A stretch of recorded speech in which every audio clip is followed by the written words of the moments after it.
di seen émission bi càmbar lépp lu ñuy waxtaane ci wàllum actualité.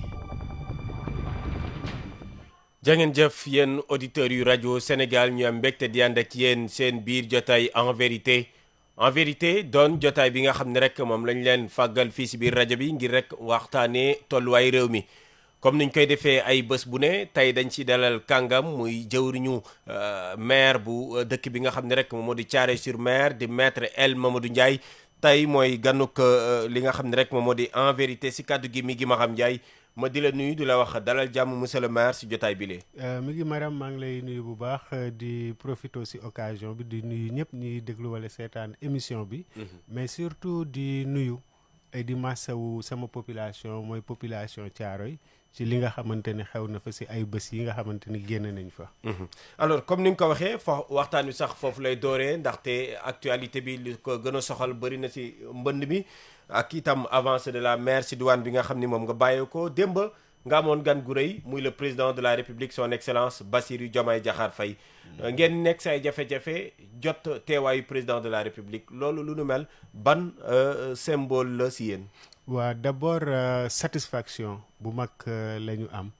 mais surtout honneur de recevoir le président de la république si conditions yi nga xamante ni nekk nañ ci muy jafe-jafe ñuy woote wàllu le président de la république maa ngi koy wax de ma ne fitaa bëri na mais si le président décide de venir à Thiaroye pour ñun honneur bu mag la et on voudrait à travers cette antenne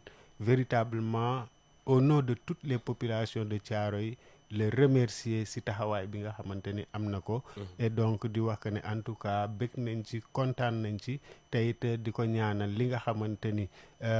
moom la dëkkmal pour Thiaroye yàlla mottali ko. alors li xew Thiaroye tax ba le président de la république dem fa si localité yi nga xam ne am nañu ndox mooy ñaari mbir benn bi mooy géej gi nga xam ne ma ngay song gi kër ya barki Demba Ndiaye demoon nañu fa gis nañu tamit inondation tamit am na sa dëkk ba mu doon ñaari phénomène yoo xam ne du guleet Thiaroye lan moo tax phénomène bi di persister laata ñuy ñëwaat ci directive yu président de la république wax. waaw phénomène bi li tax muy persister d'abord c'est un phénomène naturel boo xam ne li ko waral mooy ñëpp xam nañ ko mooy réchauffement climatique et je pense que ne du Thiaroye yëg àdduna bi yëpp mais li tax muy persister di gën di causer ay débat c'est parce que depuis que mu commencé amul benn disposition boo xamante ni jël nañ ko pour mën ko saafara et donc suñu continuer ci dynamique bi il est certain que dafay gën a aggraver et moi je risque même que à la longue Thiaroye va disparaître de la carte de Dakar. Oui, depuis lors on vous entend utiliser cette phrase-là Thiaroye boo moytuwul dafay disparaître. Lan moo tax tey jii ñu situation bi dañoo dem ba toll foofu wala. Oui, effectivement parce que ñun dinañ ko mën a comprendre ñun ñuy màggee ci tefes gi. bi ñu nekkee xale tefes gi dañ ko doon seet si distance yu kawe yu sori mais tey dañu dem ba tefes gi mu ngi suñu peggu kër et phénomène boobu ñuy constater ñu jàpp que ne Thiaroye diggante géej gi ak tali ba matul 1 kilomètre et à ce rythme suupa je pense que ne géej gi dina sori waaye boo xam ne Thiaroye kenn dootu fa dëkk moo tax ñuy persister parce que la menace est là la menace est réelle et on continue à alerter et qu'on voudrait que nit ñi mesurer quelle est l'ampleur du menace bi nga xam ne Thiaroye mu ngi koy encourir. xam nga géej gi mun nañu wax ni c'est vrai que day fekk ci nit ñi mais nit ñi également fekk ji nañ place ndox daal di fay dëkk lan mooy seen responsabilité yéen en tant que collectivité territoriale par rapport à cette situation. Voilà par rapport ak inondation yi da ngay dem ci li nga xamante ni mooy cause yi effectivement je dis que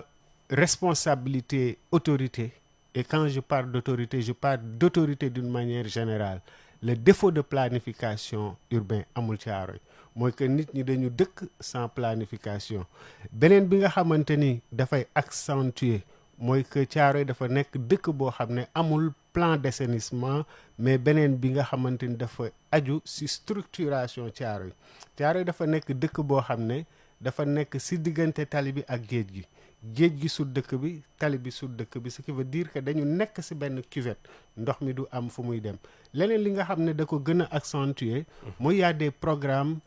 d'assainissement de travaux d'assainissement yoo xam ne am nañ ci banlieue bi exutoire yëpp Thiaroye lay dem mais amul benn réseau boo xam ne traversé na Thiaroye ñu branché ci Thiaroye donc loolu yëpp nag soo ko boolee la situation bi am Thiaroye relativement à ces inondations dafay expliquer wu. oui dafay expliquer wu bëri na comme ni ñu ko waxee su ma nee responsabilité collectivité territoriale yi mooy dëkkuwaay bi doon na dëkk boo xam ne daanaka suuf desetu fa fu oto mun a dugg sax daanaka jafe-jafe la ku am malade nee nañ dañ lay teg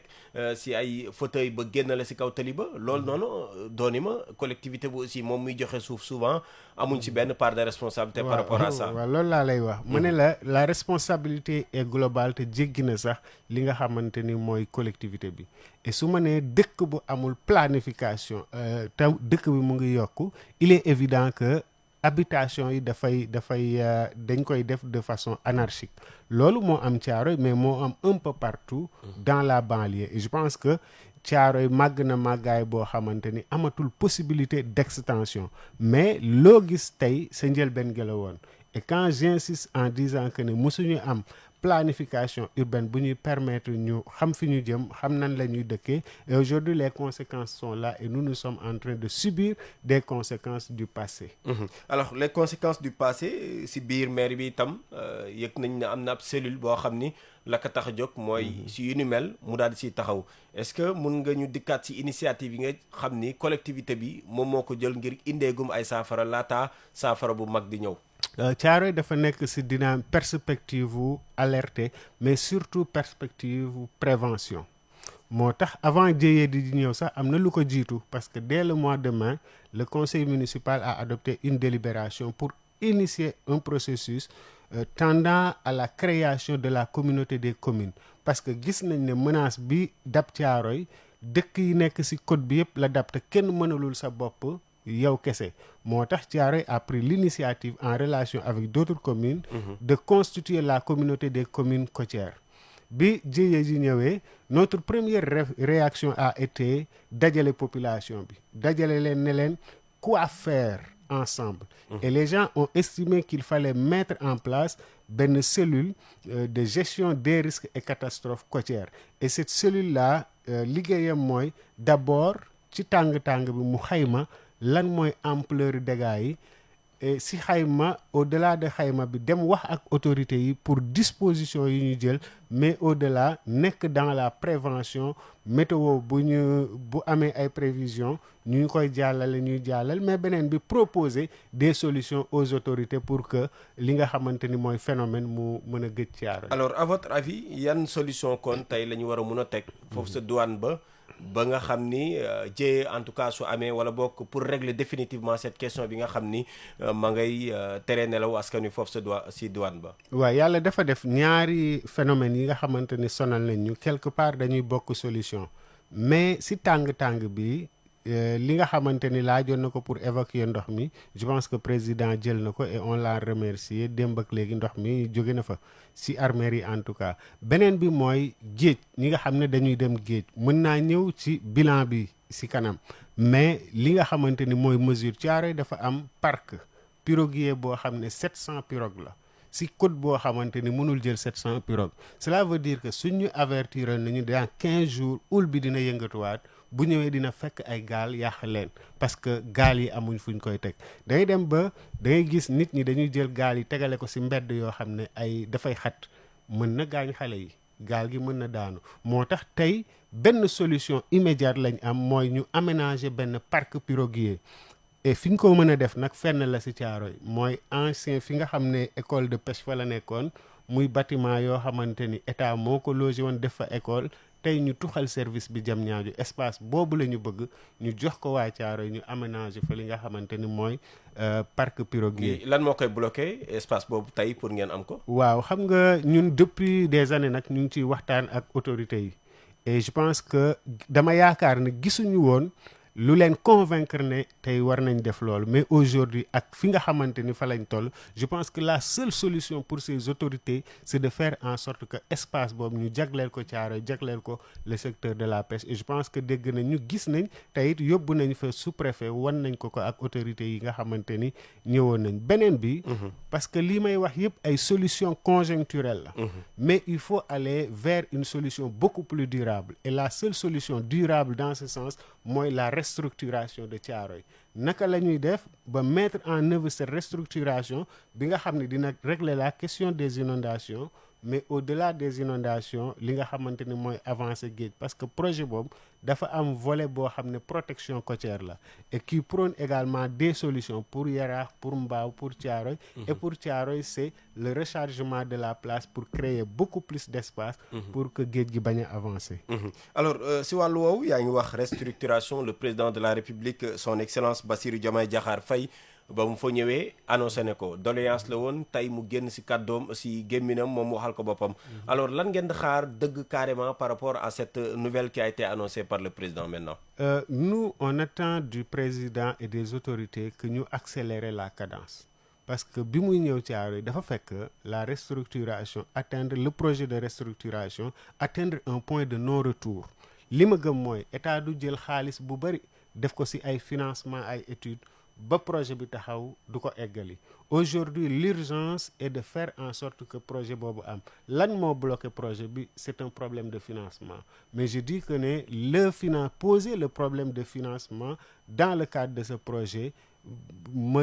me paraît que dafa nekk loo xam ne mënuma ko expliquer wu parce que au regard des enjeux au regard également du montant 20 milliards pour restructurer Thiaroye je ne peux pas concevoir que ñu ne ñu état amul 20 milliards yu mu dugal ci Thiaroye donc ce que les Thiaroye waa prône mooy que l'état prenne cette question au sérieux dugal ko ci budget bi nga xamante ne moom lañ jëm pour que effectivement ces populations mais tey yaakaar am na vu que c'est le président de la République lui-même qui a fait cette annonce. Oui yaakaar jàpp naa ne démb waa Thiaroye yëpp kontaan nañ parce que liñ doon jooy di ko yuuxu mooy ñu dégg ñu mais suñu demee ba président de la République ci boppam waxal làmmiñam ne lii ngeen may wax solution bi mooy restructuration jox naa instruction ministère de l'urbanisme pour mu liggéey ci yaakaar naa ne du ñu mën a def rek lu dul tàccu mais au-delà de tàccu bi gën leen ñaaxaat pour ñu accélérer cadence bi. Alors suñu nee restructuration lan lay wundu concrètement tey ci diwaanu Thiaroye. waa restructuration dafay fekk dëkk boo xamante ni habitation bi dafa irrégulière mu régulariser ko d'abord sur le plan régularisation foncière kër yi nga xamante ne amuñu ay këyit ñu utal leen këyit mais fexe ba fu amul woon yoon fu amul woon mbedd ñu def fa voirie mais beneen pàcc bi mooy def de telle sorte que ne dëkk bi am assainissement mais également lu jëm ci wàllu ay infrastructure ak avancée maire bi donc ñu mën ko jël en compte joyantiwaat dëkk bi ba mu nuroo ak dëkk bu njeexital bi également mooy dëkk bi dina wàññeeku ndaxte ñu bëri ci askan wi foofu ñu déplacer leen vu la situation sur place. waaw effectivement restructuration fu mu mës a am déplacer nañ ay population mais nous on a essayé de trouver benn solution médiane la solution c'est que ñi ñuy déplacer ñu bañ a génn Thiaroye moo tax ak les autorités nous avons pu identifier ci biir ay Thiaroye ay sites de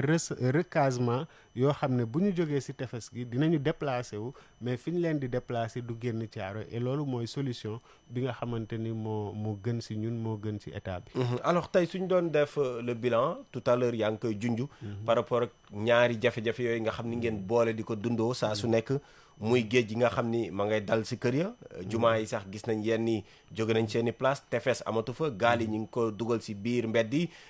mbënd mi également fekku ci ñi lan mooy le bilan bi nga xam ne tey jii moom moo am Thiaroye. waaw bilan mbënn bi amaguñu les chiffres mais li mu mën a wax mooy que kër yu bëri ñu ngi ci jafe-jafe ñi daan tëdd di nelaw mënatuñu tëdd di nelaw parce que ndox kenn mënul dëkk ak moom yenn kër yi taa nañ ndox maa ngi ball et mbedd mi sax boo génnee doo am foo jaar mais defaguñu comme niñ ko defee par rapport ak houle bi le bilan exhaustif dinañ ci egg. Maintenant bu fekkente ni li jëm ci houle bi on a fait un recensement exhaustif.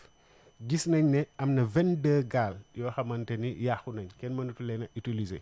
gis nañ 19 pirogues yoo xamante ni ils sont partiellement endommagés gis nañ 13 filets mooy mbaal yi ñuy demee géej yoo xam ne houle bi yóbbu na leen am na pêcheur boo xam ne perte na ci moteuru gaalam am na li nga xamante ni loolu mooy li touché le secteur de la pêche mais kër yi nga xamante ni dañu dëkkee géej commerce yi ñu doon def côté géej jumaa yi nga xam ne dañu peggoo ak géej dénombré nañ ci 187 kër wala commerce yoo xam ne touché nañ donc cela veut dire que les dégâts sont immenses à telle enseigne que aujourd'hui comme je l'ai dit hier il faudrait que la solidarité nationale soit mise en branle parce que ces populations ont perdu mais ces populations ont besoin d'être secourues par l'État c'est pourquoi nous demandons aux autorités que ces pêcheurs-là yi nga xam ne perte nañ seen matériel il faudrait que l'État fasse tout pour que ñu mën leen compenser à défaut dafay accentuer li nga xamante ni mooy mais monsieur le maire xanaa dooni ma yow da nga limité wu tout simplement à faire le bilan kon yow si mairie bi lan nga jot a def pour solidarité boobu ngay woote si kaw yow nga taxawu askan woowu waaw mais attends xam nga li ñuy wax nii au niveau de la mairie je ne pense pas que vu l'ampleur des dégâts la mairie mën na compenser c'est pourquoi ñàkk am possibilité ñàkk am moyen moo tax moo wëlbatiku dem ci état et l'état est là pour toutes les populations c'est pourquoi aujourd'hui recevoir nañ le directeur du fonds de solidarité et cette fonds de solidarité là la ñu war a def de telle sorte que mu mën a compenser les oui wax nga ko sa biir tontu mooy ñàkk moyen maire bi ñàkk mooy xam nañ Thiaroye fu mu nekkee bëri na itam ay usines yi fay nekk yenn saay collectivité locale bi lan jafe-jafe ngeen am ba moyens yi ngeen war a am amoo leen ko lan la waaw jafe-jafe collectivité locale Thiaroye en particulier c'est que on n'a pas de ressources loolu li ko waral mooy que décentralisation ni ñu ko tëggee ci Sénégal moo jubul dans la mesure où c'est un principe que la compétence de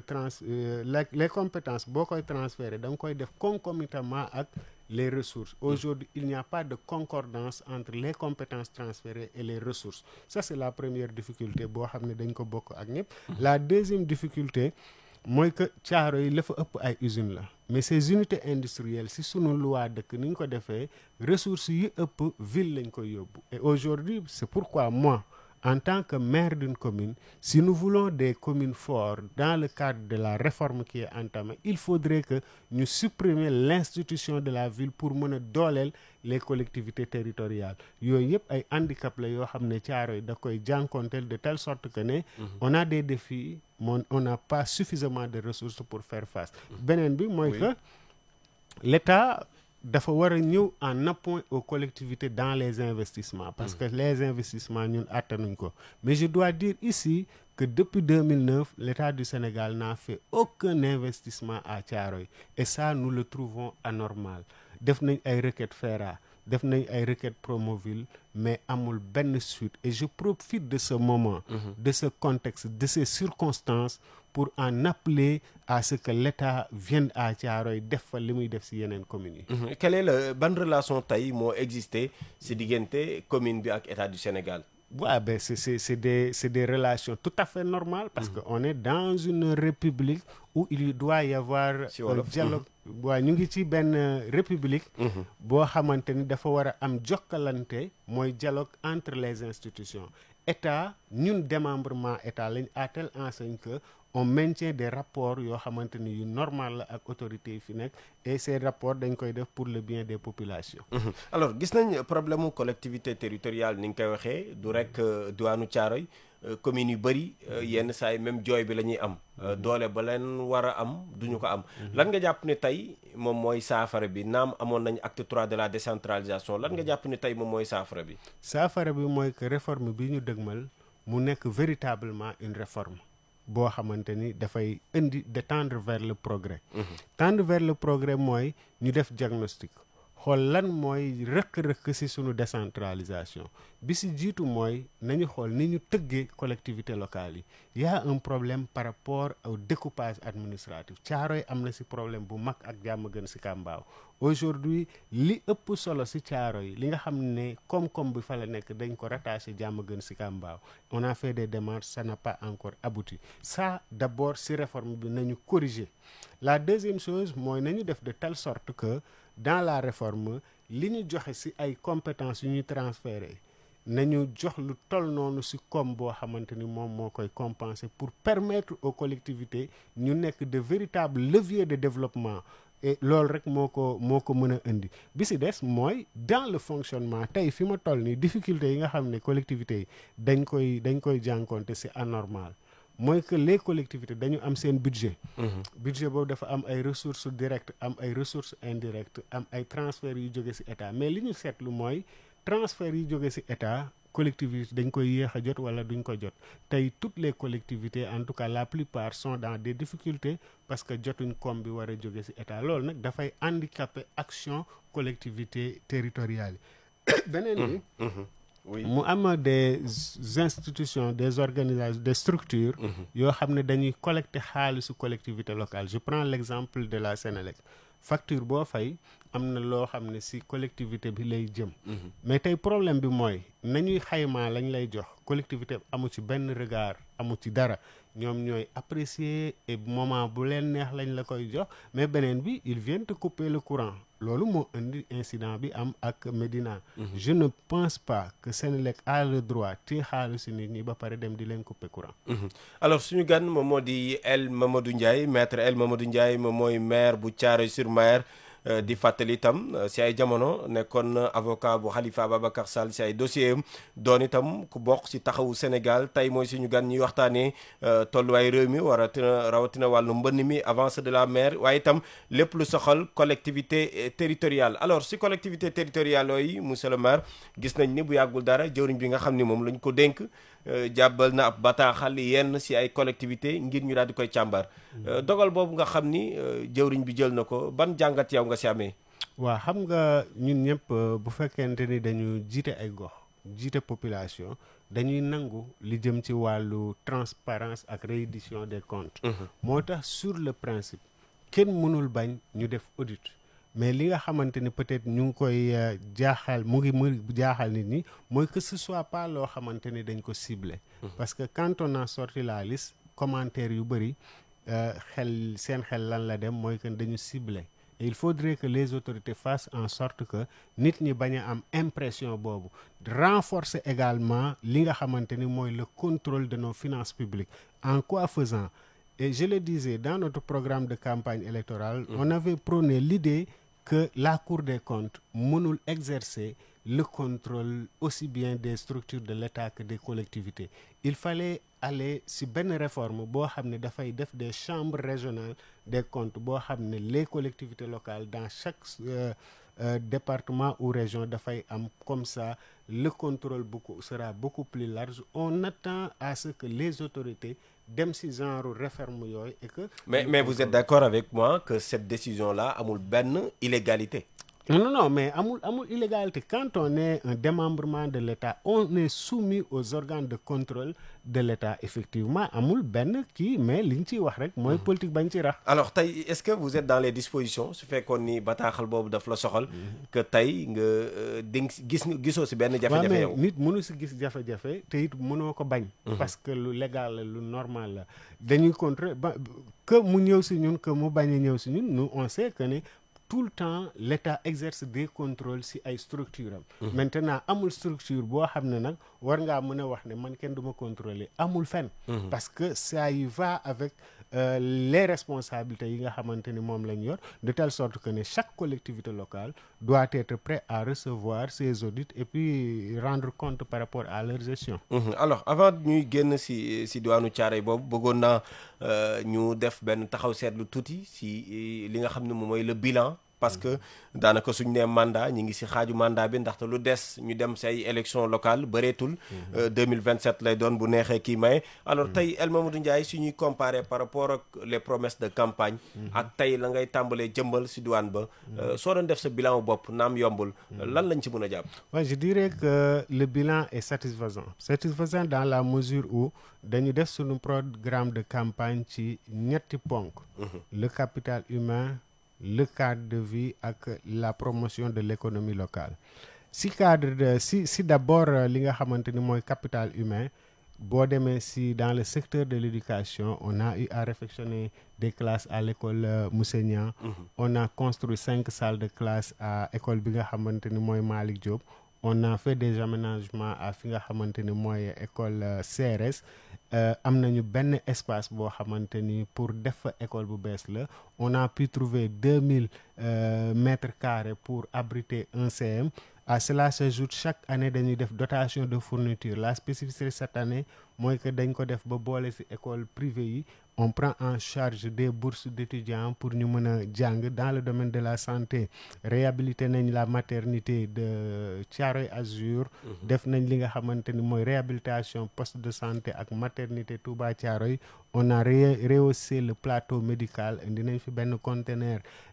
de matériel indiwaat nañ fi beneen conteneur ak ambulance def nañu dans notre politique sanitaire des prises en charge à travers la CMU jël 600 personnes assuré leen ci CMU bi donc bref sur le plan de la santé def nañ lool dans le domaine de la culture on est en train de faire en sorte que Thiaroye soit une vitrine le foyer des jeunes tey aujourd'hui ce sera la structure la plus moderne sur le plan culturel dans la banlieue on accompagne les artistes on accompagne le monde du sport à travers les subventions à travers l'accompagnement de Avenir boo demee état civil daaneel nañ def état civil bu bees principal tabax beneen état civil au niveau de la mairie def nañ fa bâtiment bu bees tak boo xamante ni extension service la on a digitalisé en tout cas informatisé le service de l'état civil bref marché Thiaroye ñu ngi fay def ay travaux le terrain de basket de Thiaroye Azur malgré le fait que sunu budget demeewul noonu on a posé tous ces actes sur le plan de l'économie locale def nañu financement à hauteur de 54 millions à nos femmes on organise des foires on essaie de moderniser les infrastructures marchandes li ci des mooy comment améliorer davantage le cadre de vie d'autant plus que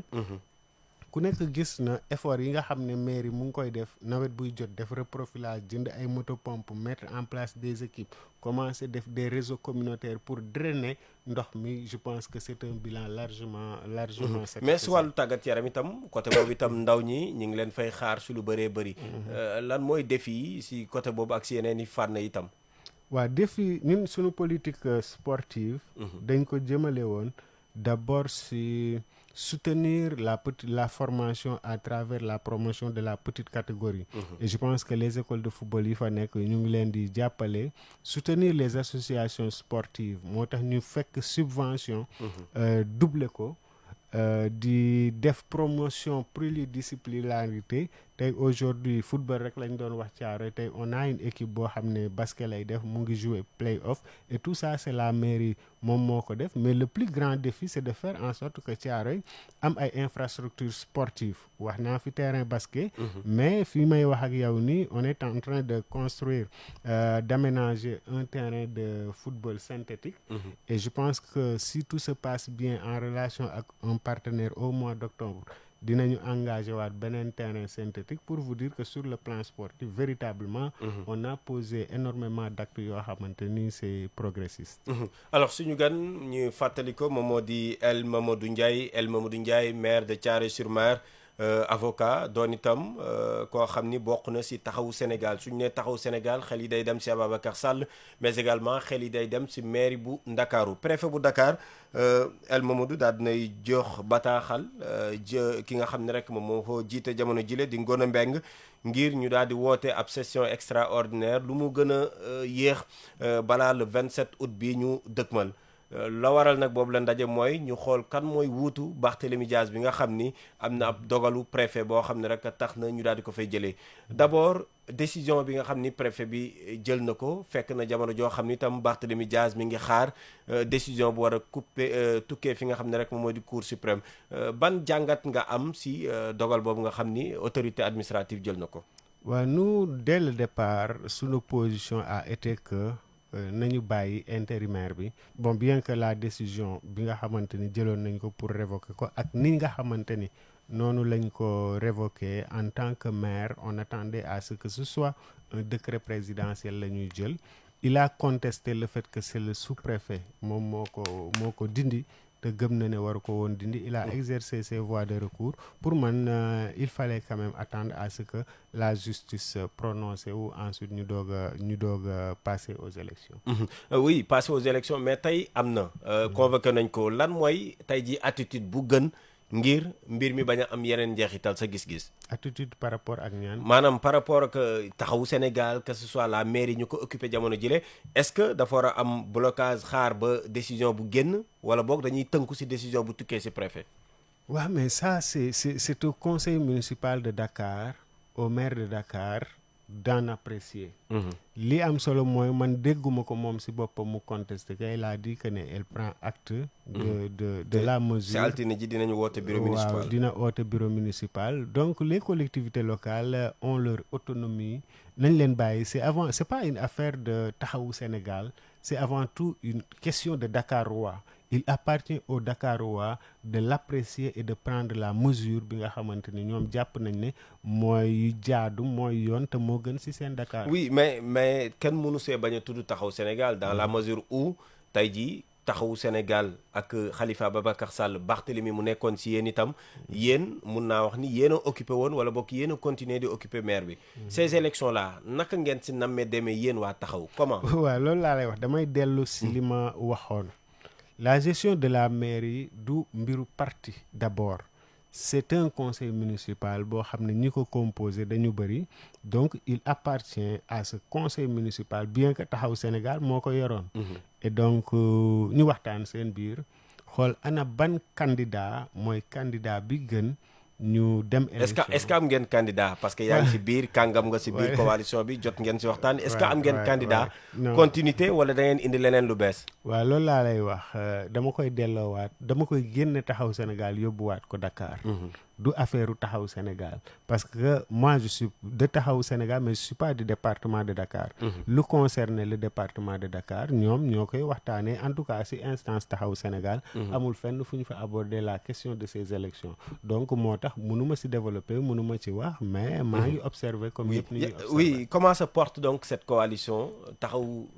Sénégal ginnaaw ba nga xamee ni kàngam gu mag di Barthélémy Diaz nekkoon maire bu Ndakaaru jël na décision taxawal yoonu boppam tey lan moo des ci coalition bi est-ce que am na doole ju war a mën a tax élection suba su amee mu mën a jëlaat lii mu amoon ci ay communes yëpp tey. waaw je dirais tout simplement que Taxawu bi mu génnee ci élection yi am na ay départ du Barthélemy rek moom moo dem am na ñoo xamante ni dem nañ loolu moo waral ci perspective yi Taxawu a fait l'évaluation de son parcours bi mu taxawee léegi ba ne tey dafa jot mu dem vers une structuration et je pense que ñu ngi ci processus structuré Taxawu Sénégal et inchallah au-delà de cette structuration on verra lan mooy perspective wala lan mooy place Taxawu Sénégal ci biir échiquier politique bi. Alors maître ñu waxtaanee ci daanaka ponk yu mujj yi jëm ci wàllu yoonu Sénégal gis nga daanaka bëri na yenn saa ay critiques yi nga xam ni day jëm ci nu muy doxee fii ci mim réew. tey soo doon def benn évaluation wala boog joxe sa gis-gis ci yoon nu muy doxee au Sénégal en tant que maire en tant que citoyen sénégalais ban lecture nga am ci yoonu Sénégal nu muy doxee jamono ji. waaw ñun li ñu doon wax rek la ñuy continuer di wax mooy que yoonu Sénégal am na jafe-jafe boo xamante ni dafa laaj ay réforme boo xam ne dafay renforcer li nga xamante ni mooy indépendance justice et tout le monde a constaté que même les magistrats à un moment donné ont critiqué le fait que la justice était sous l'emprise de l'exécutif du exécutif kese li nga xamante ni dañuy influer ci justice ba ñuy mën a wax indépendant wul bëri na mën na nekk le pouvoir financier mën na nekk le pouvoir maraboutique mën na nekk le politique et tout ça pour man il faudrait que une réforme vienne le faire maintenant maa ngi gis tamit benn contradiction la contradiction c'est que les gens continuent à demander au président de la République mu actionner des dossiers pour jàpp ay nit et ça c'est contradictoire par rapport ak li nekk ci programme nit ñi mooy nañ def de telle sorte que le président de la République dootul am influence sur justice mais aujourd'hui si les gens continuent à croire que jàppuñu la parce que président de la République bëgg ko c'est parce que on n'est pas dans une logique de rupture on doit faire en sorte que les réformes yi nit ñi prôner en commençant d'abord par le Conseil supérieur de la magistrature. Aujourd'hui, le parti qui est au pouvoir, dans son programme, avait dit que su ñëwee le président dafay génn ci Conseil supérieur de la magistrature. On attend effectivement que le président respecte cet engagement pour donner le signal que... Mais entre-temps, am na fi ab waxtaan assises yi ci bureau assises yi nit ñi d'accorduñu également ci ñenn ñi en tout cas d'accorduñu sur le président génn lan moo gën sa gis-gis président génn wala mu toog fa sa gis-gis yow. lecture bi nit ñi def ci assises bi moo dul lool ci assises ci conclusion ils ont dit que certains ont demandé à ce que président génn, d'autres ont demandé, y compris des magistrats, que président des. Mais en conclusion, les assises n'ont pas une position tranchée sur le fait que le président doit war a génn. Mais pour moi, ce qui est en jeu, c'est au-delà de tout ça, la parole du président de la République, l'engagement du président de la République. Quand le président vient vous voir, vous dire que votel-moi, soo ma falee dinaa génn conseil supérieur de la magistrature. Sur la foi de cette parole, yow nga votel ko, bu jëlee réew mi, je pense que ne dafa war a respecter son engagement. Oui, mais un conseil sans le président de la République, jëruñ bi yor wàllu yoon nekku fa. Lu nu mel également amul njeexital parce que ñu bëri tamit lu ñuy tiit mooy am république des juges. Est-ce que mbir mi tamit loolu du njeexital? Non, on peut pas aller. En fait, le conseil, il faut savoir la mission du conseil. Conseil doit intervenir si décision yi, mais si carrière magistrat il est intervenir. Donc, il est beaucoup plus pertinent de laisser les magistrats nous jël en charge les questions liées à leur carrière, etc. Mais pourquoi la présence du président de la République dit déranger en fait? Pourquoi? Mais les gens estiment que la présidence du président de la République mën na influer si magistrats yi, etc. Donc pour moi, il faut aller vers des réformes yoo xamante ni yu radical la, parce que quand le président est là, quand le président influe malgré l'inamovibilité, malgré les garanties que les gens parviennent à contourner pour am influence sur carrière magistrat yi, donc c'est ça. Oui, si proposition yi également si biir conseil supérieur boobu si biir waxtaan ba ñenn ñi également ñuy doon xalaat yeneen corps dugg si biir kuréel googu noonu. D'ailleurs UMS seen ndaje bu mujj ñoom dàq nañ lu ni mel. Yow est-ce que jàpp nga ni tamit loolu xel war na kaa mun a nangu tey jii ñu xool yeneen que ce soit acteur société civile ou pas ñu leen di gis si biir conseil supérieur bi? Ouais, mais xam nga quand le conseil supérieur bu fekkente ni magistrat yi rek la concerné, pour man la logique aurait voulu que ce soit un conseil exclusivement yoo xam ne ay magistrats ñoo fay nekk. Autant on conteste la présence du président de la République, autant on doit contester la présence de keneen koo xam ne bokkul ci biir corps bi. Alors au-delà du conseil supérieur yan réforme tey jii nga jàpp ni moom moo war a am pour ñu am yoon bi nga xam ni dina gën a ñoŋ ba noppi itam Sénégalais yi gën see gis seen bopp? waaw xam nga d'abord conseil supérieur, mais surtout revoir le rapport entre le ministère de la Justice ak le parquet. Parce que les gens estiment que le parquet dafay exercer benn influence sur les magistrats à travers ce cordon ombilical bi nga xamante ni moo leen di lié. Beneen bi c'est surtout par rapport ak les libertés. Aujourd'hui au Sénégal tëj fi nit dafa yomb loolu, et quand le procureur de la République bu la bëggee tëj, je pense que mënoo ci dara.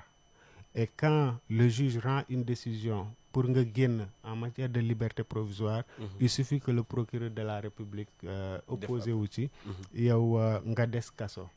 Et je pense que tout ça sont des réformes yoo xam ne war nañ ko mën a prôner. Et je pense que tout le monde, boo xoolee campagne électorale, les différents programmes des candidats, beaucoup sont tombés d'accord sur l'idée qu'il faut aller vers la mise en place d'un juge des libertés. Mooy que la liberté des gens buñ ci décider, que ce soit pas le procureur de la République, mais que ce soit un juge boo xam ne il est indépendant, qui puisse juger avec toute sa conscience de la nécessité ou non d'aller. Beneen bi mooy on ne peut pas avoir une justice digne tant que les conditions de détention des prisonniers mu ngi doon li mu doon. Tey aujourd'hui je pense que ce qui se passe dans nos prisons c'est à la limite inhumain, et il faudrait une réforme pour que tout cela ñu mën ci revenir. Alors si wàllu yoon ba tey am na yenn dossiers yoo xam ni jamono ji mi ngi sur la table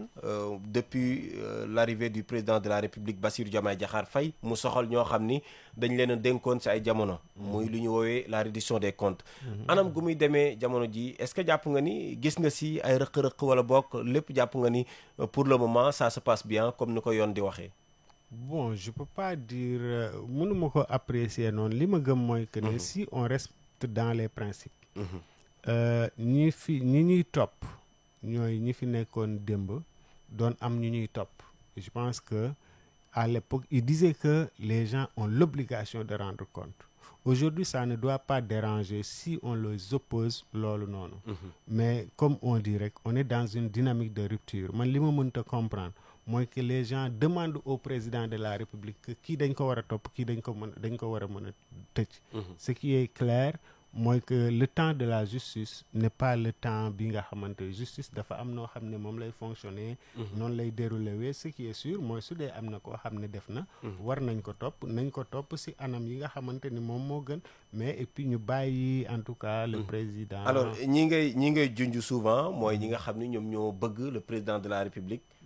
teg jéego si li nga xam ne moom moo fi xewoon si ay jamono. ay doomu aadama yoo xam ne ñàkk nañ seen i bakkan. te boobu ba tey gisaguñu en tout cas lu concret ñoom bay mettre la pression sur le président de la République. étape boobu noonu est-ce que jàpp nga ni tey Sénégal su si yoon amul lan yan njeexital la mun a am tey lu xewoon Sénégal si diggante bàyyi doomu aadama ñàkk seen i bakkan est-ce que lu ñu war a bàyyi la wala boog foofu carrément yoon def si liggéeyam ak si ban anam lañ ko war a mun a defee. waaw xam nga kenn du wax ne ñun dañuy prôner impunité. Nous, on a été de ceux qui n'étaient pas d'accord pour cette loi d'amnistie.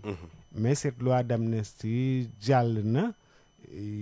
peut-être que am na ñu ko waxtaanee mais ñun bokkuñ si ñi nga xamante ni ñoo ko waxtaanee parce que li ñu gëm mooy que su fekkente ni am na ñoo xamante ni dañu def que ñu nekk au pouvoir dañ leen war a topp en réalité bu ñu génnee si pouvoir donc pour man cette loi d'amnistie bëggoon nañ ko kii jóge na fi dem na conseil constitutionnel tout le monde sait la décision pour moi aujourd'hui rien ne s'oppose à ce que ñu war a rendre compte mais encore une fois li may wax rek il faudrait pas que mu nekk une justice sélective il faudrait que mu nekk une justice boo xam ne ñëpp lay yemale et que ku war a rendre compte nga rendre compte rek parce que démb ak bërki démb on a poursuivi des gens estimant que les gens s'étaient battus dem nañ devant le tribunal et ça doit déranger personne à ce qu'on amène les gens pour ñu défendre devant oui plus de 60 morts mun nañ ko waxee noonu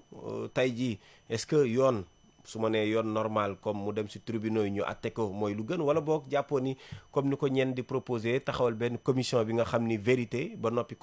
réconciliation doog am mooy lu gën sa gis-gis ban yoon moo gën. mais pourquoi ñuy def comité vérité réconciliation Sénégal tollul foofu Sénégal dafa nekk dëkk boo xam ne institution yi ñu ngi dox. Aujourd'hui pour man il faut faire en sorte que su fekkente ni c'est la justice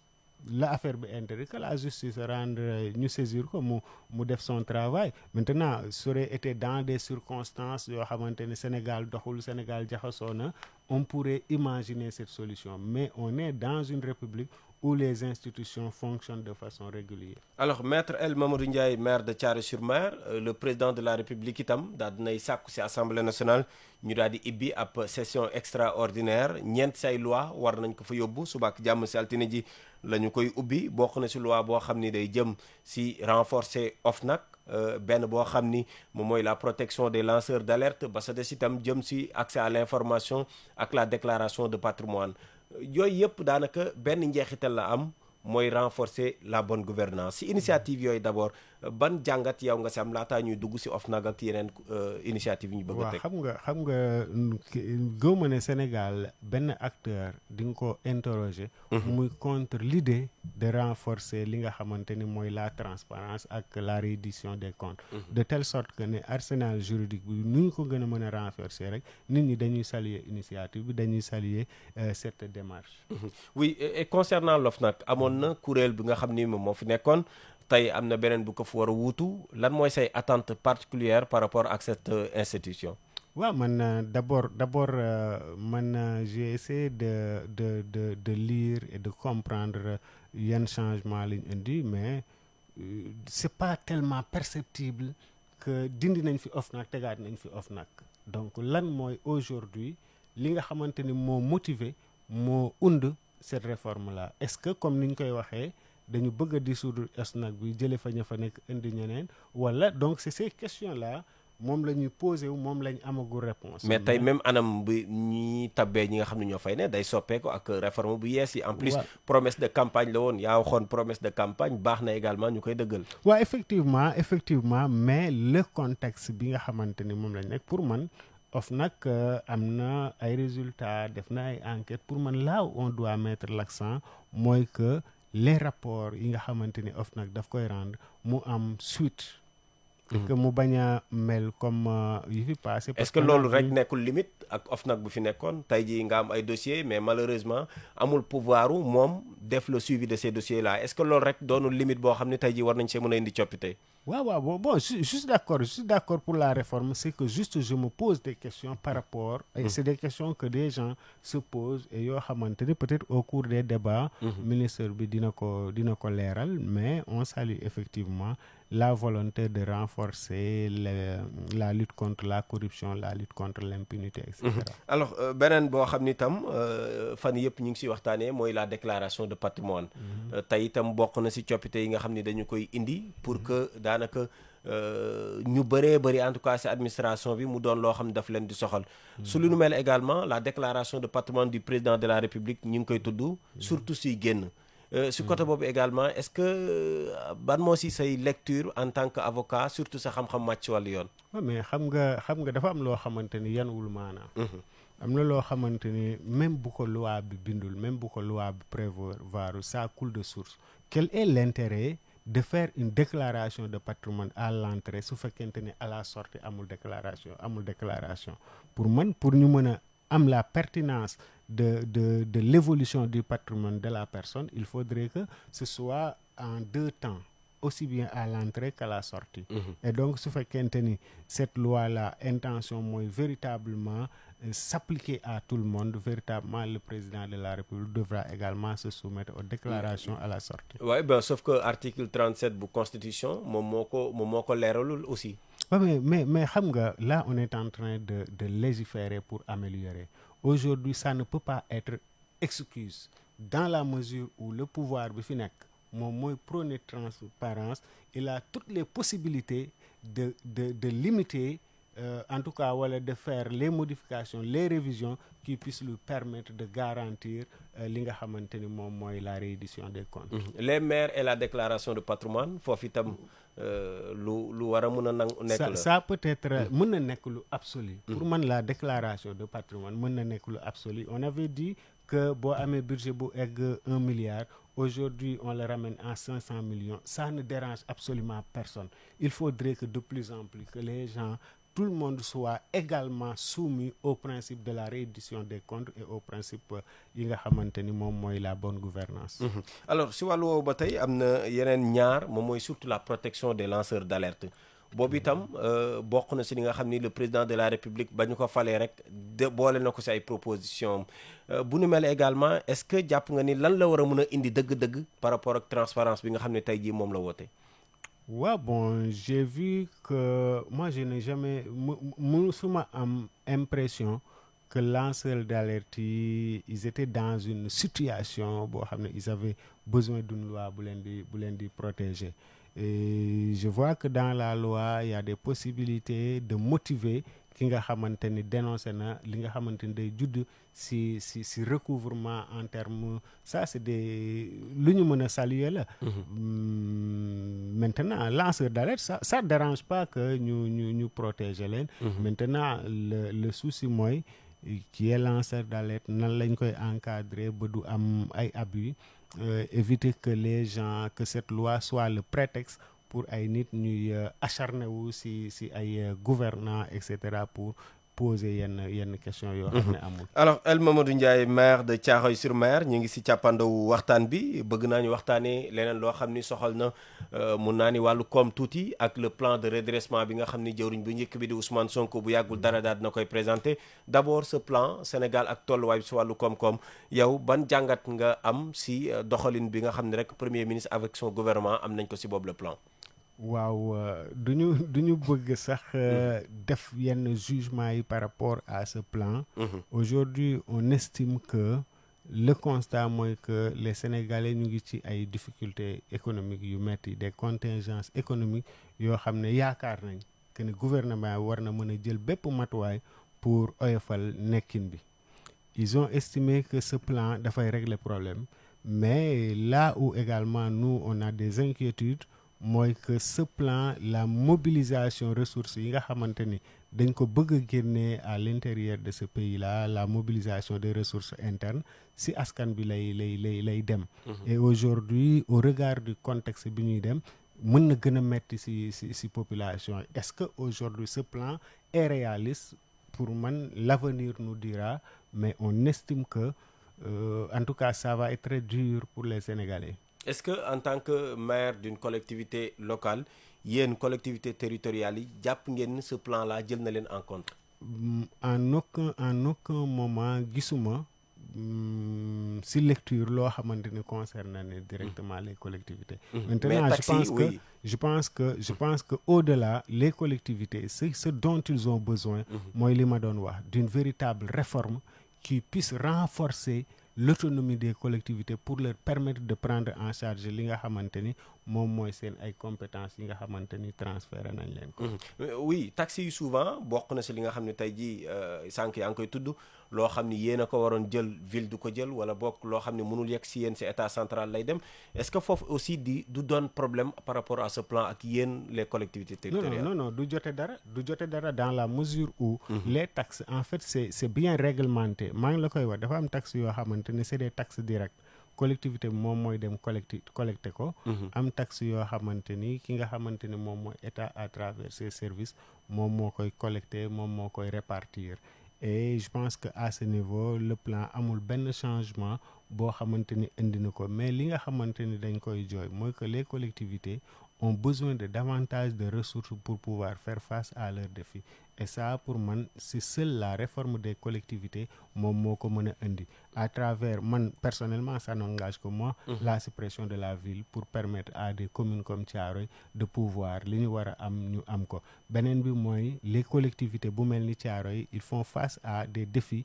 climatiques. Il faudrait que dans le cadre effectivement de la réforme ñu xool naka la ñuy def ba am benn fonds compensatrice qui accompagne les collectivités yi nga xam ne les changements climatiques da leen laal ñu leen koy doter. Alors yaa ko tudd muy coppite yi nga xam ni nemmeeku nañ ko si wàllu alam gi baie de Hann depuis lors les Sénégalais également li ñu ciy wax bëri na tey suñ doon def xayma par rapport ak tolluwaay liggéey bi fan la toll. Je pense que travaux baie de Hann yi egg nañ à plus de 80%. Parce que conducteurs yi def nañ leen station yi def nañ leen li des daanaka bëriwul su fekkente ni on se limite tout simplement ci projet bi nga xamante ni moom la ñuy dérouler. Mais projet bi damay wax que ñu nangu ko ou ñu bañ ko nangu ñaari composante la benn bi mooy li nga xamante ni moom la ñuy def beneen bi mooy restructuration Thiaroye. Parce que en réalité on ne peut pas parvenir à une baie totalement dépolluée tant qu'on n'a pas restructuré Thiaroye. Donc foofu laay wax que ne les travaux ñu ngi avancer mais ils devraient également accélérer la restructuration de Thiaroye. Merci beaucoup El Mamadou Ndiaye moo nekkoon tey suñu gan seen biir émission en vérité ñu amoon mbégte di la dalal ci waxtaan bi bàyyi la nga tàggatoo ak auditeurs yu rajo Sénégal. Merci beaucoup Migui maa ngi lay gërëm bu baax. di la sant di la remercier par rapport ak invitation bi di lay nuyu sa ñi nga xamante ni ñooy déglu émission bi yëpp merci beaucoup encore une fois ci opportunité bi nga ñu jox. jërëjëf mu nekkoon El Mamadou Ndiaye maire bu Thiaroye-sur-Mer bokk itam ci coalition taxawu Sénégal bu Khalifa Ababacar Sall le mouvement moom moo nekkoon tey suñu gan seen biir émission en vérité ngeen koy am ay bés bu ne di si ànd ak Migui Maram Ndiaye ma di leen di jaajëfal baax a baax ci kóolute yi di jaajëfal itam Ibrahima Fall moom mi nga xam ne moom moo nekkoon ci technique bi Ndeye Aram Mbaye moom mool bi la jotaay ba mu yemb si njàppale ak ki nga xam ni itam moom moo di Demba Malick Mbocc di jaajëfal itam Mamadou Diop moom mi nga xam ne moom moo féete si xarala yu yees yi di leen dig daje ay bés yi di ñëw si beneen numéro waaye laata loolu xabaar yi day woy si biir RTS.sn jaa ngeen jëf.